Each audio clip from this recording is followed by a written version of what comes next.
I'm that bull in the hood. New lamb truck got the bull in the hood. Black and red looking like the bulls hit the hood. 23s, oh, they got the bull sitting good. This game 6, this can't miss. Shooting my shot, wrist hang swish. What time is it? Game time! Welcome back, Bulls Nation, to another episode of the Nothing But Bull podcast. I'm your host, Derek, and as always, I'm here with my main man, Justin. Just B, what's going on? Nothing much, man. I'm hyped. We coming off a 3-1. 3-1. Did we say we were going 4-0? I'll take 3-1. 3-1's good. I'm in a good place. 3-0, 2-1. Who's counting? I thought we said 4-0. It was 3 games. Oh, that's right. My bad. Then I'll take the 2-1. And of course, we have Melissa. How's it going? Yo, what up, guys? Good to be back. I am very excited about what we've seen the last, was it 3 games, 4 games? I'm just kidding. Happy to be back. 3, 4. Who's counting? We won the majority.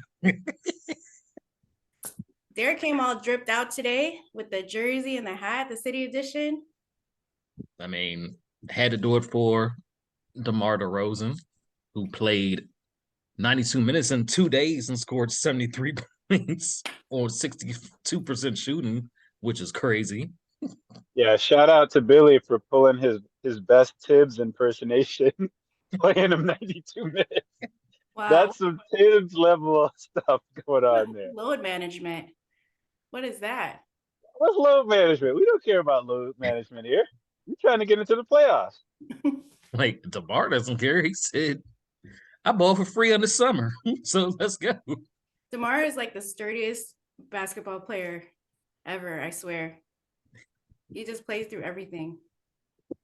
Anyways, Derek's always true hooper. True hooper. For real. So Derek, like, Keisha, she saw like the video that you were in over the weekend, and her main thoughts were like, Derek has a whole lot more clothing than I do. Like, so how did you come to put that collection together? Like, how long did it take you to like get all of that stuff accumulated in your closet? Yeah, we also need you to break down like the whole experience for us. Tell us what happened. Yeah. Well, that's amounted over years. It's like that's not just thrown together quickly. But last month the Bulls reached out to me. They said they were doing this fan spotlight with Michelob Ultra, and they asked if I would be interested in doing it. And I'm like, why are you even asking me if I'm interested? Of course I am. And no, they flew me and my fiance out to Chicago. They paid for the hotel. They gave a $100 gift card for Uber to get around Chicago. Gave me tickets to the Brooklyn Nets game at the UC. They had me come in and do an interview, which they posted a little clip on Twitter and Discord, and during the interview they told me I would be sitting courtside actually for that. So got to sit courtside for a game and everything was on the Bulls. They didn't show that, they gave me the Bulls and Just Don collaboration t-shirt and $200 to use at the Madhouse Team store.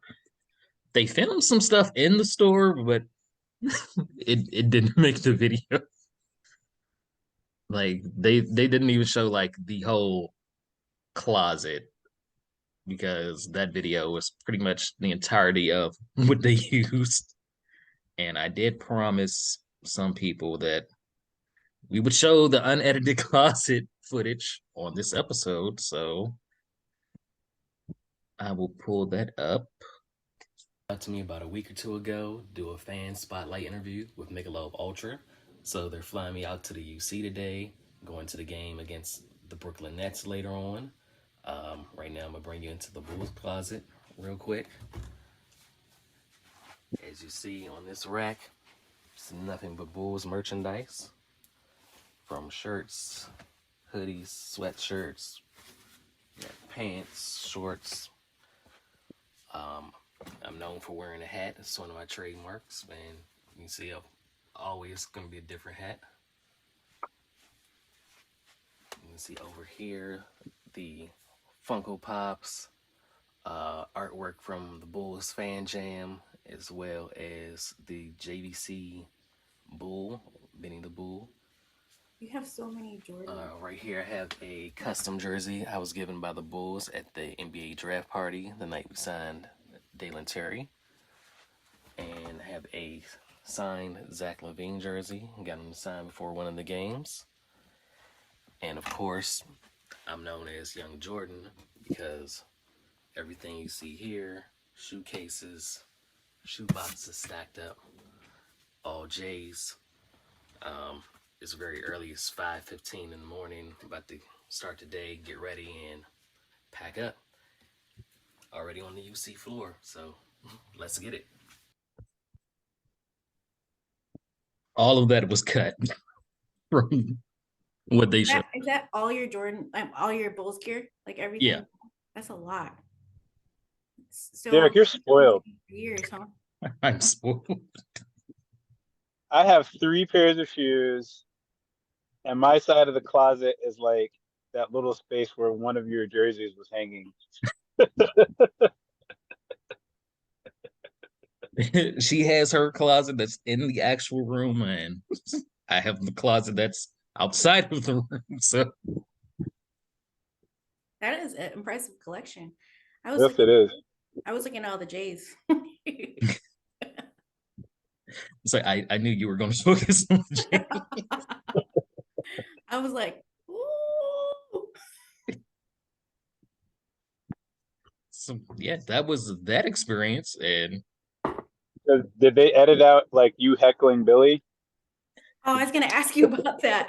yeah, that did not make the cut. Okay, so tell us what happened since it didn't make the cut. Well, they gave us a GoPro to use during the game. I think the only footage they used was me like saying, "Yeah, let's go AC" after he made a layup. But I did focus it on Billy at one point. Like, look at him just over there doing nothing but chewing gum. Talked about Ben Simmons' leather cargo pants, which were crazy as well, but didn't make the cut. It was a blowout win, though, so I was glad to see that. It was a good game. Yeah. Let's talk about your shirt, though, Missy. I see Chicago. It's a city of wins. Yes, just a shirt that this brand so gifted to me. They were so gracious. They're called 3W or We Will Win. But they have like a lot of Chicago merch, which is really cool. They have a lot of good stuff. Tees and long sleeves and hoodies and hats and beanies. They have a lot of great things. So check them out. They are called 3W on Instagram. They're 3W We Will Win. 3W We Will Win. That's how you can find them on Insta. Nice. I like that.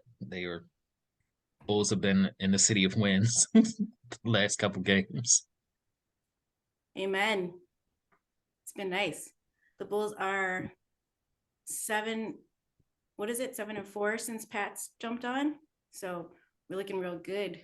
And then Pat said it. We should be 9-2. Yeah, we should be.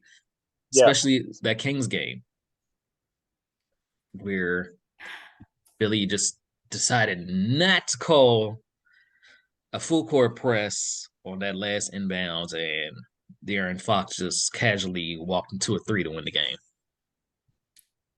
That was traumatic. I posted a video of myself screaming like a banshee when DeMar hit that 3 and the and one, and not even a full, couldn't even enjoy that for like a full 2 minutes. It was like, and that was the second and one he got on a three, Mm-hmm. and he hits it to tie the game where it looked like the game was over. Ties the game, and they start backing up. And I'm like, I'm screaming at the TV, what are you doing? Press, get up on them. Like, why are y'all just casually backing up the floor? I'm like, if you can't get a steal, make sure that they can't get shot off. You should try to give them a hard time to inbound the ball. There was no resistance. Ayo didn't even have his hands up. And we know, hand down, man down. Thank you, Mark Jackson. Yeah, it's looking at that, and even like looking at what happened with them playing against the Miami Heat. Um, I was thinking back to something that like I caught on Stacy's podcast that Adam brought out as far as like just having that attention to detail. And we've noticed that about this team throughout the entire year. Like it's just a matter of like maybe just watching or knowing what your opponent is, knowing what the tendencies are. Um, Fox has been doing that for the better part of the year. He's been Mr. Fourth Quarter. And to realize to not understand that other than Fox, they don't really have anybody else on that team who can handle the ball and deal with that type of pressure. No real ball handlers on the floor. For them not to like put a press on or some kind of trap or something to get the ball out of his hands, it was like it was just like typical of what we see. And it's not just that game, as like I brought up before. It's like in that Miami game too, with watching the lead dwindle, and there's like no reaction. And of course, like there were some offensive sets that they weren't able to get through because Miami was putting more of a press on. But I kept wondering to myself, okay, that Miami Heat team, there's no Lowry, there's no real point guard on that team. Why aren't you taking it to them defensively instead of just allowing them to bring the pressure and disrupt our offense? Why aren't you trying to create some more offense by just, putting on more of a press? Maybe utilizing Beverly's strengths and, Ayo's strengths when he was in there, subbing in for Caruso. It's those type of attention to details and just like dictating what the opponents see from us that I don't see. And I'm glad that we have like Pat to like really kind of even things out, balance out this team to get them into things that, are worthwhile for them to use as a team. But yeah, thank God Pat has been saving us. I did not think that he would have the effect that he has been having, but I am a firm believer of the Pat Beverly effect. We told you. Yes, you did. And I didn't buy it. I honestly did not, I was not a believer. But It I'm a is a believer reason now. he's made the playoffs every year. Mhm. Is it somehow, some way? Energy, effort, urgency. He cares, and that just again throughout the whole squad, everybody feels that. So needed. So happy. Yeah, they had that game too against the Kings. I think they had 40 attempts. I have here in my notes. 3-point attempts, which is that was pretty impressive. 43-point attempts. What do you guys think about like how Vooch has been pretty steady too? He had a double again, 20 points, 14 rebounds. Kobe and Pat have been showing up too the last few games, not even just this one. Isn't that? I love Didn't we shoot terrible from three that game? We had 16 shots from downtown on 40 attempts. Yeah, we shot terrible. I think Vooch was 0 of 7. I'm like, dude, stop shooting It threes. wasn't great. I would still rather them attempt though. But would you rather them not take any, but limit what they were taking? I think I'd like to see that as a positive thing that they're taking more, even though they weren't necessarily falling. I would not like to see Vooch take 7 threes ever again, Well, yeah, not if he's No. cold. especially not 0-7. Not It's if like, he's cold. just get in the paint, Vooch. Get in the paint. That's always been an ongoing issue, though, with Vooch. We know he's just better in the paint as a facilitator. We run the offense through Vooch, but that always gets lost on the team. Yeah, I don't the understand. thing is, I like them attempting more 3-pointers, but like I'm with Derek, like it's who is taking those 3-pointers. Like Billy's offense opens up a lot of shots around the perimeter. Unfortunately, he does not play the players that you would expect to be able to hit those shots on a regular basis. So like it goes back to like it was probably around the All-Star break where they were interviewing Zach, and he was at the guy who was interviewing him was asking about like what their identity was. And he like paused and he couldn't really pinpoint anything that they do well offensively. And to me that's pretty telling when like your top player offensively who you paid a lot of money to, who is known for offense, does not know offensively what your identity is. Like that's kind of problematic. And even like with watching what happened with that Kings team, the Bulls built that lead by hitting some timely shots. The problem is they're not a 3-point shooting team. Um, and that's again, that's one of those things where they allowed the opposing team to kind of dictate how they were going to approach everything moving forward. There were plenty of opportunities that the Bulls had to get the ball down low into Vooch. And even during the broadcast, they were like, there's no shot blockers. I think like Sabonis has like less than 40 blocked shots. They could have gotten to the rim whenever they wanted to, or at least gotten into the paint. But they allow teams to kind of dictate how they are going to operate offensively. The good thing about having Pat in there these past few games, aside from the Sacramento game, is that we found a little bit more of an identity. Even like with that Miami game, we didn't see Vooch take any 3-pointers. And I was like, yes, I'm happy about that. And even then, they still did not go into Vooch enough because I'm like, there were plenty of opportunities for you to recognize that, Max Struss is guarding Vooch. You might want to throw it into that tall Montenegrin guy who's on your team that's bigger than everybody on the court. And I'm glad they came out of there with a win. But one of the things that I will give Billy some credit for is that it seems like the bench players, particularly Kobe and Pat, have found their voice. They found their identity within this Bulls offense. So hopefully that's something that they can really lean into with the next couple of games that they have to finish out the year. I give Billy no credit for that.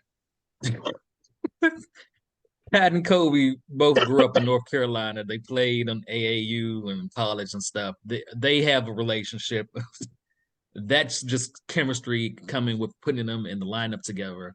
And the only reason they're in the lineup together is because we got Patrick Beverly. So Billy had to change things around by putting Pat in the starting lineup. I guess he didn't want 2 Pats to be in the starting lineup. So he sent Pete Will to the bench, and it's worked out. That's not anything that his dumb ass has came up with on his own. On the next episode of Derek Unhinged. And I really thought I was not going to say anything bad about Billy, other than that. I gotcha. I pulled you in. Veteran move. He pulled me in. That's crazy because we actually talked about that. Derek's like, I really don't have much bad to say about Billy today. Other than not having them press that Kings play, I was like, I'm cool with Billy. He was fine the last 2 games, but no, you just had to do it, Justin. Right. That's right. Dance, puppets, dance.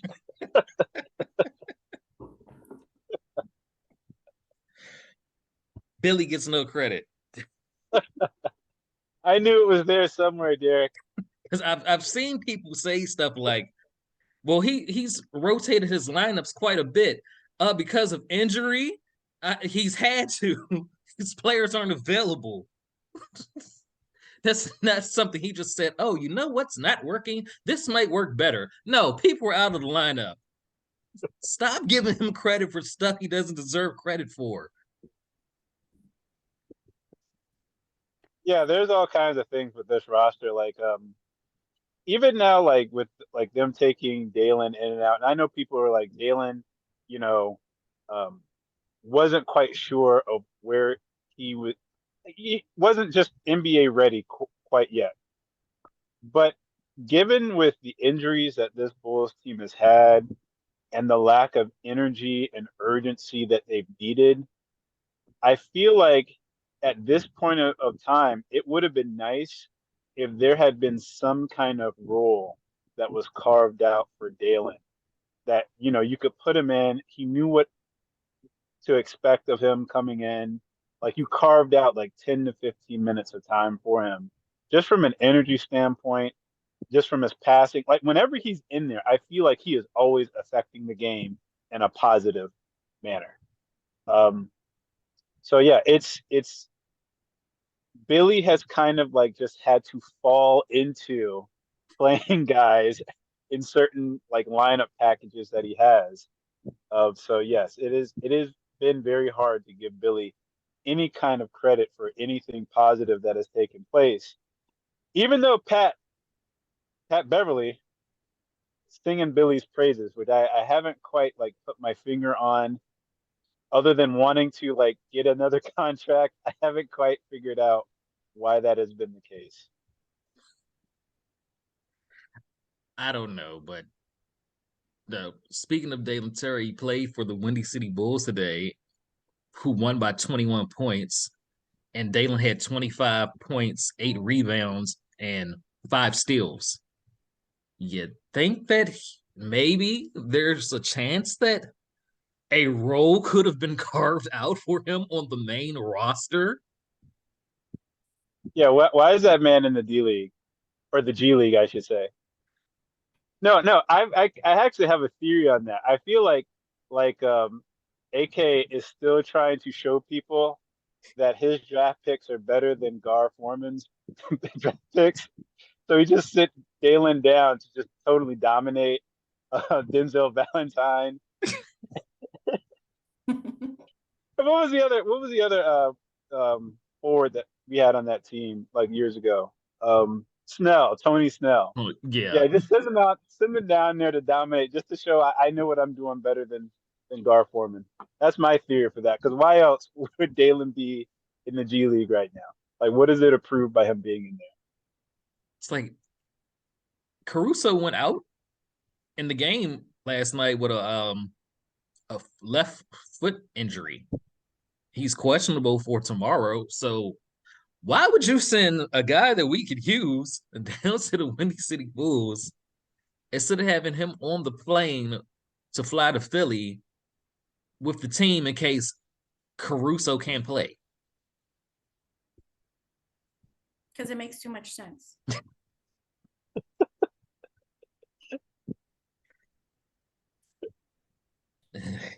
Billion cents. I mean, Justin told you he has more faith in Alex Baldwin and a loaded weapon. I said checking loaded weapons.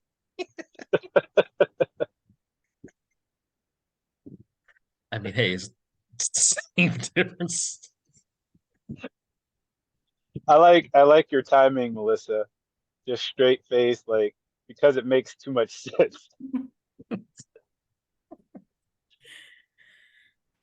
Oh man. So yeah, we were good for the last 2 games. We beat Miami, swept the season series for the first time, I think, in 12 years. Mm-hmm. That Wolves game. Yeah, that's crazy that like we have these wins against so many playoff teams, so many high caliber teams, and we're still struggling with what, 30? We're at 33 wins now. Like it's Yep. so like even despite like some of the mismanagement that the front office has done, there's still way more than enough talent on this team to not be struggling with that 10th playoff spot. Like it's it's crazy to me. It would, but it would still be crazy to me if like Atlanta relinquishes their lead and somehow we're able to get to them because we're only like a game and a half out from that eighth spot. Exactly. There's a chance. I don't know how big of a chance because we play Philly twice this week. Yeah, that's gonna be rough. It's like we play Philly tomorrow in Philly. And then we play Philly again on Wednesday in Chicago. We did break the Sixers winning streak against us, but Embiid was not in that game. And he is still undefeated against us. Maybe we could play the role of giant killer. Kind of have to. It's like we have to. But you know, like we have proven that like we can beat Giannis. Giannis was always a matchup problem for us too, and we've beaten them. Didn't we beat them twice, Milwaukee? Yeah. So I mean,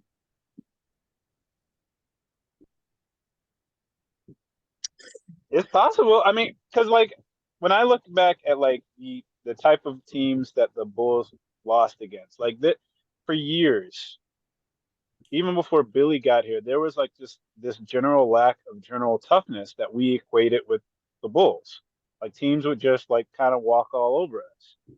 And I feel like in years past, if we had that kind of lead versus like Miami, like we had before, we would have lost that game.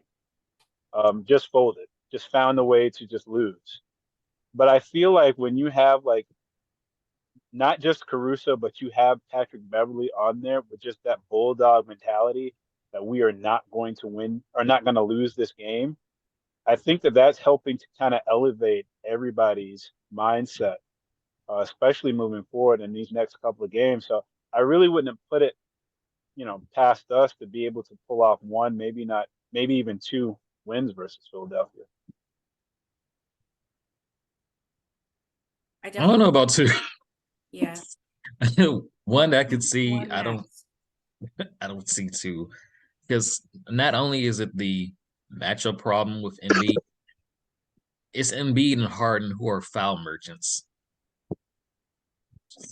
Like they're gonna get so many fouls called. It's gonna be crazy. Are both of those games in Philly?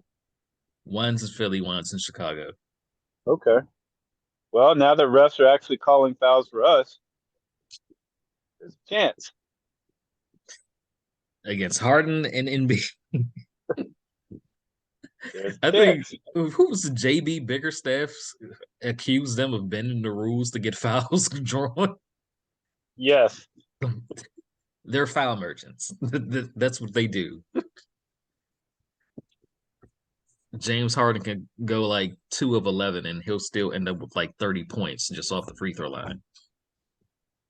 So you're saying there's a chance. There's always a chance.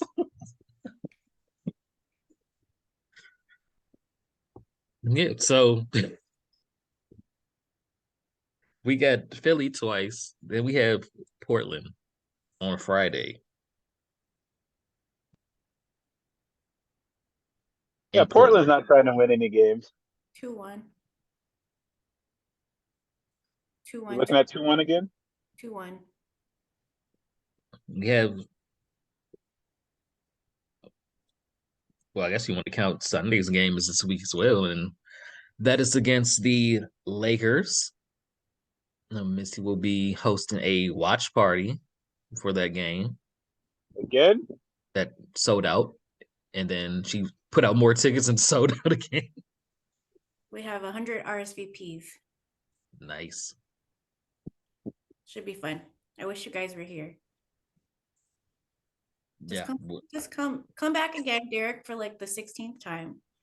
Justin, be your first. It'll be if I fun. could I have could made it, drink I'd some. be there. I could drink some Michelob Ultra. I gotta shout out the Bulls on this one though, because they're giving some stuff for us, for the people that are coming. So Oh, shout that's out, cool. yeah, shout out to Nice. the organization. They're always so good to the fans. That's why, just another reason why we love them. And Camille. Camille, more specifically. Big shout out to Camille. Wait, we didn't call it. We have to shout out the DeRozan Levine record Oh yeah, they against the Timberwolves. As the they only are duo with 39 points or more in the same game prior to before, other than that is MJ and Scotty. they're also the highest scoring Bulls duel in history with the 88. Previous was 85 with Jordan and Horace Grant. Jordan had 69 points and Horace had 16.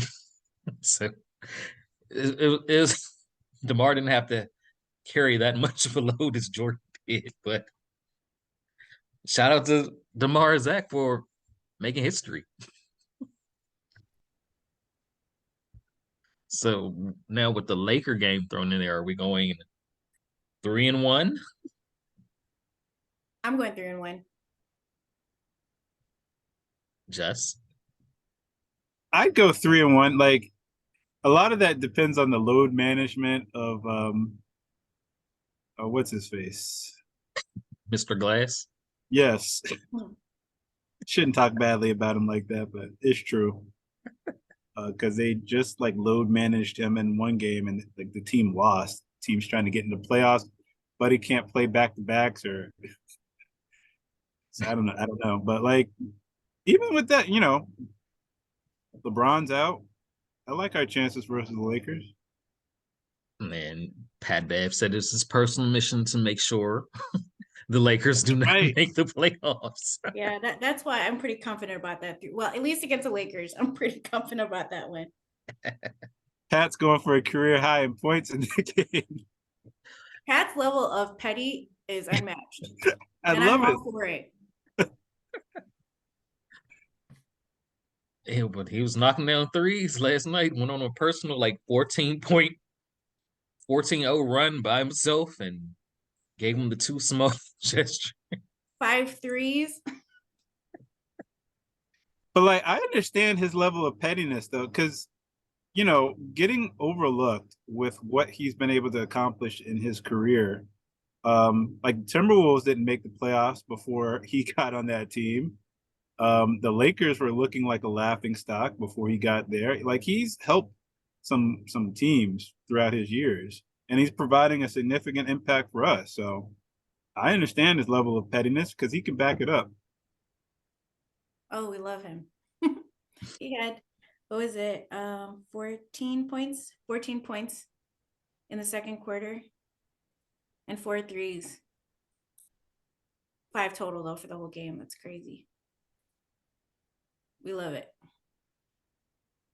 Had the UC jumping.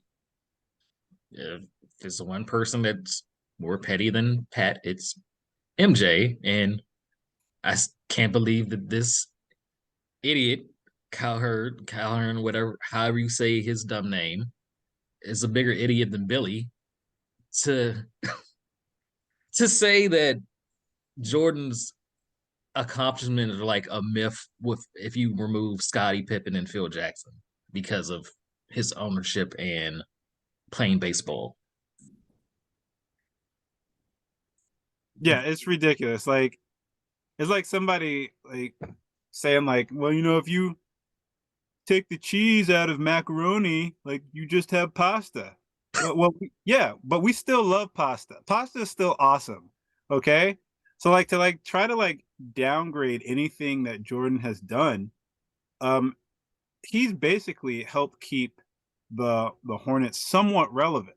Now I'm not gonna sit here and say he's had some incredible drafts because he has not. But a lot of what happened with the draft just had to do with timing. He's missed out on players like Beal I think there was like he's missed out on Dame too. But there are other players like Giannis. There are players like Clay who went in later rounds, like Butler. A lot of teams missed out on those players, and he had some like difficulty with what was going on in the draft after that. He was able to get some free agents together. I like what he did with getting LaMelo Ball.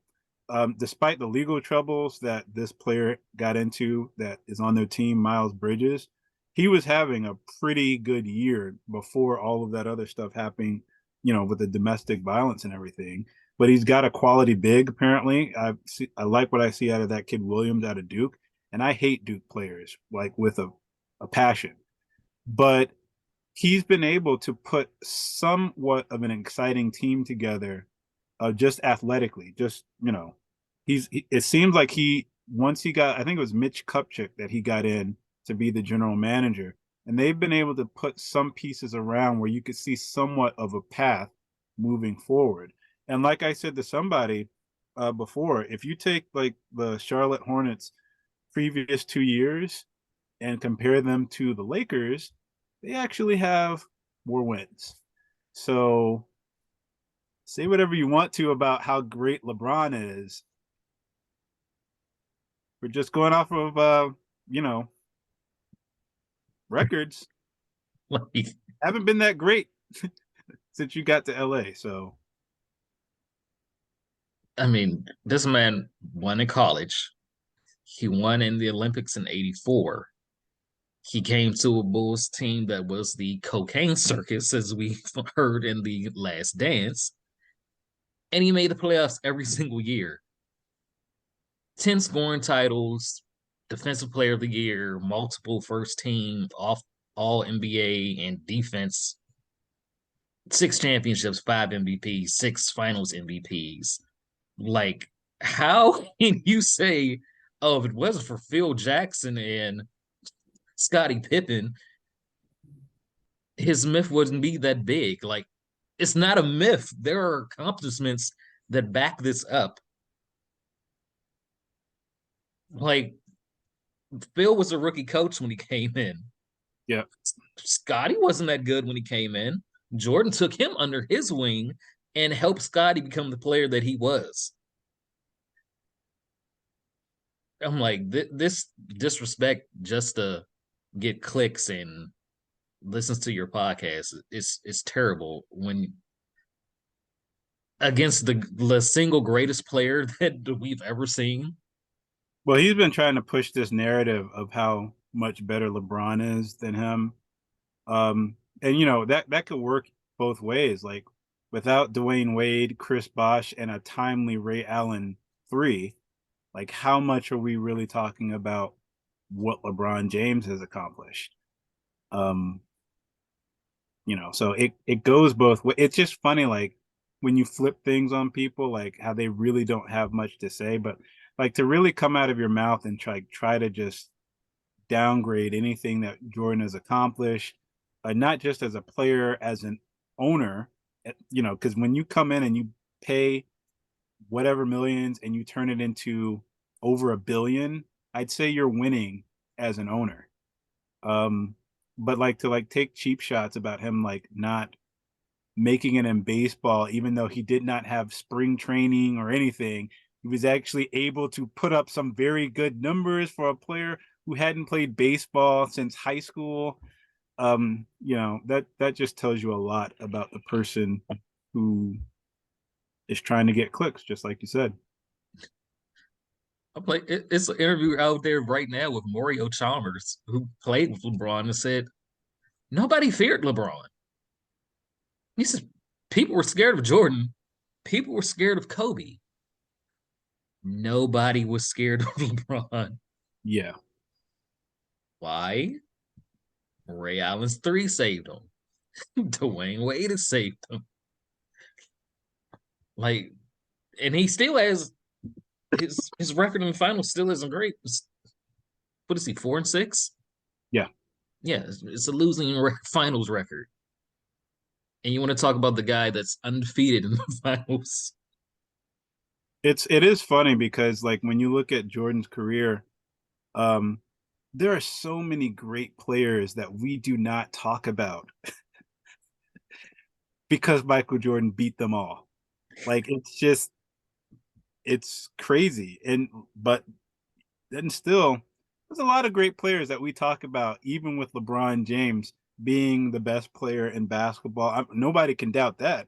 He has been the best player or one of the best. If you're a Kevin Durant fan and you want to like go down, that path. But like, there's a huge amount of great players that we talk about in LeBron James era. Some who are even on the team with him. So, yeah. That's an argument that no one really needs to have. It's just foolishness. More foolish than Billy and his very questionable coaching.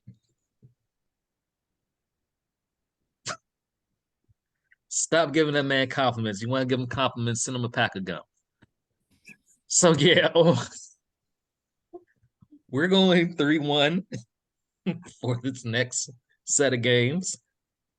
We're a game and a half out of the 8th seed, and I don't know, Atlanta, I think they're going to give that up, and we'll be seeing us in the 8th spot. No, I'm going 4-0. Oh, Justin's going 4-0. No, I'm just joking because I know Billy. No, Billy no, will no, do no, no, something. no, no, no. Say it with your chest. Say No. it with your chest. Say it with your chest. I got in trouble the last time I did that, so I'm not gonna say it with my chest. But You gotta go all in. You got us can't beating be Embiid. No, never mind. Back to back. I did not. I discounted Billy's ability to sabotage games. I did not take that into account with the last prediction that I had. I feel like this team is capable of going 4-0, but I do believe that Billy is going to do something to sabotage their efforts in going 4-0. So we'll do 3-1. Yeah, so we're sticking with 3-1. Beating Embiid back to back that's a tall task. Yeah. That for any team. That just went with Billy coaching. So until next time, go Bulls. Go Bulls. Go Bulls. Then it's game over. The horn blows.